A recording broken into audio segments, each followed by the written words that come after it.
I would say the top misconception about regenerative medicine is that we are still using embryos or fetal tissue. I mean, it's very amazing that that is even discussed, because we're so far beyond that.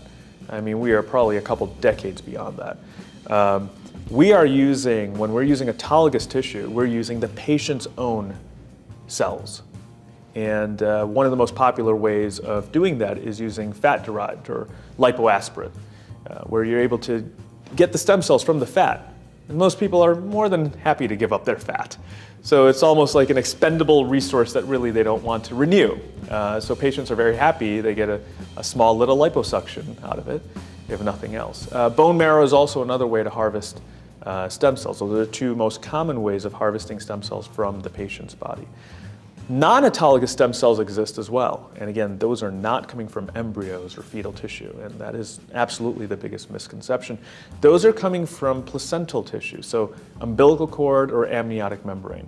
That's a third-party product. It's almost, I call it the Switzerland of regenerative medicine, because those tissues, those products that we get from those tissues, the growth factors, the stem cells that we can get from those tissues, are immunoprivileged, which means that they don't belong to the mother and they don't belong to the baby, which is why we can use those products for a variety of different patients without having the immunologic response that you would normally see if you had taken cells from just another person.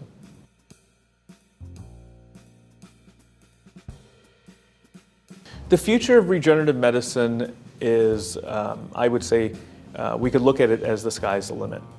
So if we look at regenerative medicine from a linear standpoint, and we try to pinpoint where we are on this spectrum from absolutely nothing, or the beginning of regenerative medicine, to the end, what is the end? Well, the end would be complete disease reversal for all diseases. We're very much in the beginning still. Now, I think that what we're going to find as we start having the ability to really differentiate cells and really start regenerating any and all tissues or products within us, we're going to be running into both legal issues as well as ethical issues. And right now, we can't do that. It's not legal to do that. But let's say that it is legal to, say, manipulate cells or differentiate cells.